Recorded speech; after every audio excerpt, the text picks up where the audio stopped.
Perspectives is produced in Kitchener, Ontario, and it's a double city, Kitchener-Waterloo, and Waterloo is the home of world-famous University of Waterloo.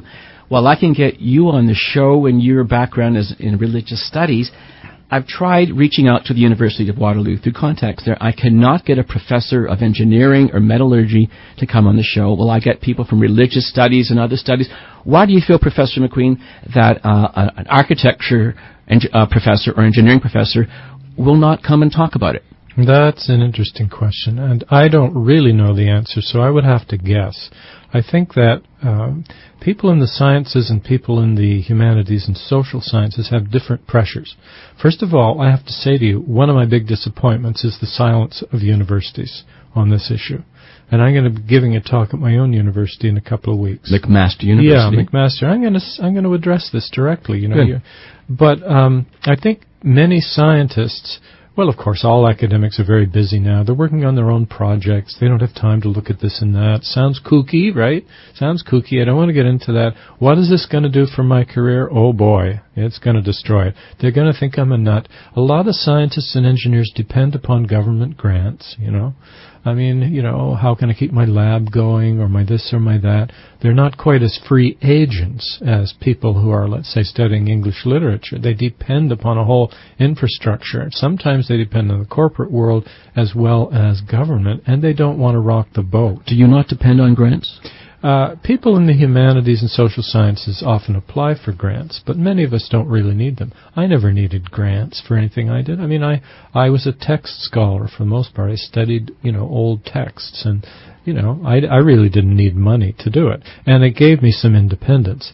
So the muzzling of people in the humanities takes a different form. Correct. My guest in studio is Professor Graeme MacQueen, who taught at McMaster University for 30 years. So, Graeme, what other, quote, smoking guns are there from the events of that day, in your opinion, September 11th, 2001? Well, it partly depends on what we mean by smoking guns. I think some people by that term mean physical evidence, like a gun sitting there smoking. Other people use it more broadly to just mean, you know, real obvious kind of problems. So I'll discuss it in both those ways. Okay. If you mean really serious, kind of obvious problems, one I would look at is the one I've been involved in myself. I became interested quite early in the fact that there were many eyewitnesses at the World Trade Center to explosions, you know, large ones, ones that obviously compromised the structure and helped blow up the buildings. And typically, if there are eyewitnesses at a scene like that say they heard explosions, then the investigators have a duty to look at that. I mean, that's how explosion investigations go. They usually start with an eyewitness, and then they go and they look and they see if, well, can we find more eyewitnesses? Can we find physical evidence? Can we corroborate this? But didn't many of them testify at the official 9/11 Commission? No, I don't. Many firefighters? I don't believe that there were many people at all who testified to the commission and gave their explosion testimony. Now, some did. William Rodriguez says he did. He said what he heard. And he worked officially as a head caretaker in one of the buildings. Yes, he did. And he says they just ignored him. They pushed him to one side. But here's the thing, Barry. I mean, the New York Fire Department decided to collect what they called oral histories from the New York firefighters. They wanted first-person accounts by firefighters who'd been there on the scene, right? And it was a great idea. And so they did. They collected 500 of these. And finally, these were released to the public after a lawsuit by the New York Times. And I got a hold of this body of material, about 10,000 pages, and went through it to try and figure out, well, how many, you know, eyewitnesses are there who talk about explosions? And I've carried on that work since then. So I now have a pretty rigorous list of 154 people. Some are firefighters now, some are police officers, some are people in the towers and so on. Have you talked to some of them personally? No, I would love to. But there are difficulties in doing that. Attempts to reach out to the firefighters haven't been successful. Many of them don't want to talk about it. But we've got their accounts. And, I mean, do you want me to read a couple of lines? Sure, we got about a minute or so, minute and a half. All right. Well, here are a few of the things the firefighters are saying. Here's a guy that says he saw explosions all the way around like a belt, all these explosions. Another one, a tremendous explosion, tremendous shaking of our building. Another one, like on television when they blow up these buildings. A synchronized, deliberate kind of thing.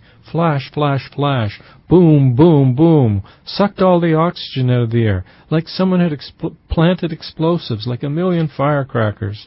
And so on and so on. So we got 154 eyewitnesses. Now, you have to follow that up. Does that include any police officers besides firefighters? Yes. Port Authority Police Department. I've got about 14 really good testimonies from them. And so the point is, a lot of people say, eyewitness testimony is notoriously unreliable. It doesn't matter. Could have been just booms from this and that. It's hard to answer that on the show, but I have answered it elsewhere in lengthy talks I've given and to some extent in my written work. There is no way this is snapping columns and falling elevators. When somebody says, I was physically picked up, thrown across the concourse, and slammed into a wall, that's an explosion. Dr. Graeme MacQueen, when we look at the events of that day, the three towers at the World Trade Center, the Pentagon, the plane that went down in Shanksville, Pennsylvania, or some say allegedly went down in Shanksville, Pennsylvania, the next minute and a half, maybe two at most, what happened that day? Did the United States government receive warnings and just through incompetency and agencies not talking had happened, or some say were the people in the government who maybe were part of it? What is your opinion? Well, I have a pretty strong opinion on that one. I think it doesn't work to just say they had advanced knowledge and didn't act on it. Somebody wired those buildings for demolition, and they couldn't have done it unless it was an inside job. So I think that there were people in the U.S. military and intelligence network, and that some of them even had high positions in the government who were helping to manage, to arrange, to pull this off.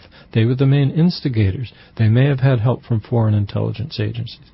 Why would anyone do this? I think it's pretty clear. I mean, Sibel Edmonds said it. There's a big problem after the Soviet Union collapses.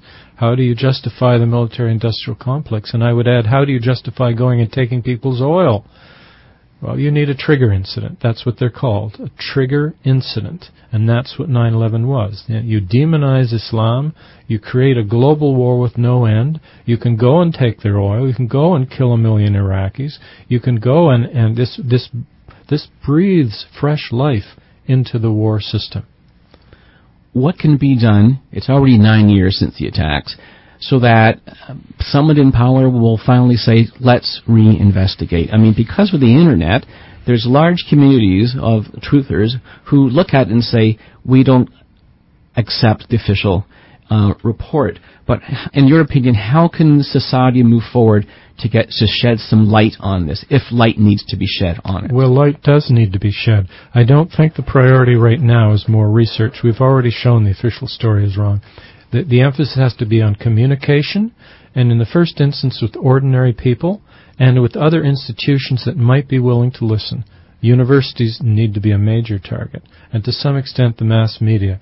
And we need to try and reach the tipping point. The tipping point is the moment at which most people by far in North America realize this was a fraud, and they begin to demand answers. In your opinion, are we getting closer to people saying we need more answers?